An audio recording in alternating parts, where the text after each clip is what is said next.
Stop being so fucking scary. Break that fucking bubble that you're living in. Get out there, explore, fail, take risks. It's the only way you're ever gonna really tap into your full potential. It's the only way you're gonna ever find out what the fuck you're truly capable of.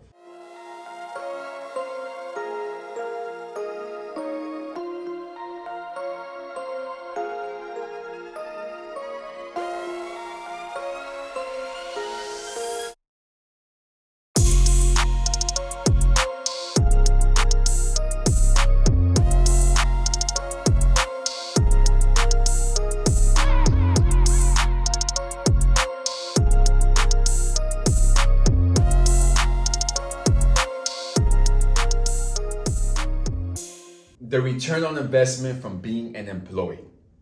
My last job, I had an employer, which I said this on a previous YouTube channel, right? Who was a real piece of work, right? And I learned so much doing that. And I'm gonna tell you why in this video. I'm gonna go real into detail about that, right? I learned so much from having a piece of fucking shit of an employer like that. It's almost like the story of the rich dad, poor dad, and having a real good employer. I used to work for a gym where it was a franchise. So my supervisors, my direct up, were very cool. Loved them to death, man. Morals, priorities, values, everything aligned. But on top of them was the founder of this whole gym. And what I learned from both of them, right, from having a good supervisor, was learning how to be one and learning how not to be one. And I mean, essentially just not fucking having one forever. And it was because my vision was so big, that my vision was specific. There was morals, there was values, there was principles that aligned with the vision that I had.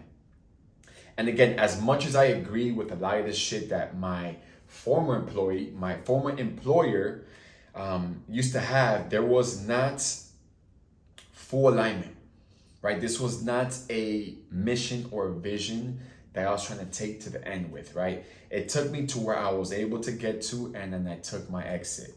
And I learned, and this is something that's going to relate to a lot of people. Most of you are stuck in jobs that you feel like you have, no other choice, you have no other option, you feel safe, right?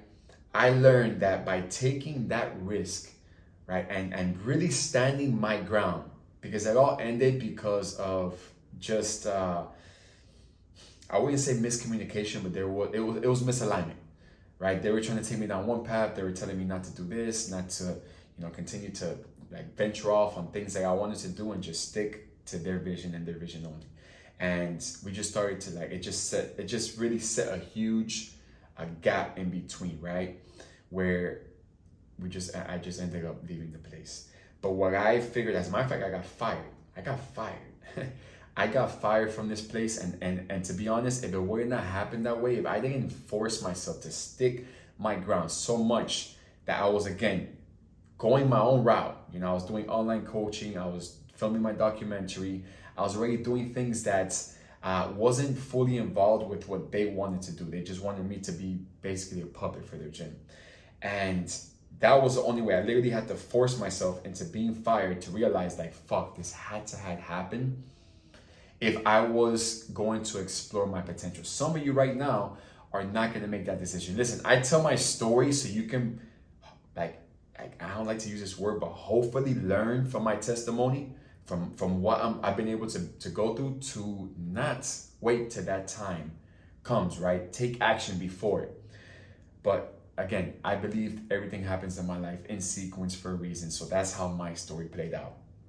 And right there and then, ironically, about 2 weeks later, COVID came. The gym ended up shutting down. Shutting down for the season. Is still up and running, but shutting down for the season went down, and I had to now explore different endeavors. I tried so many different things: talking on stages, network marketing.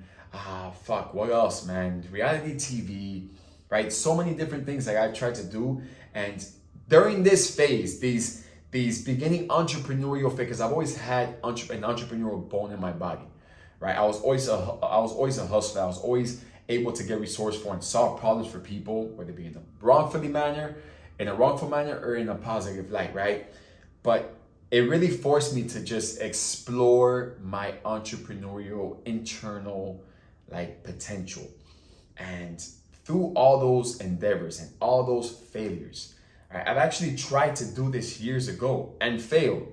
This was probably 6 endeavors before, right?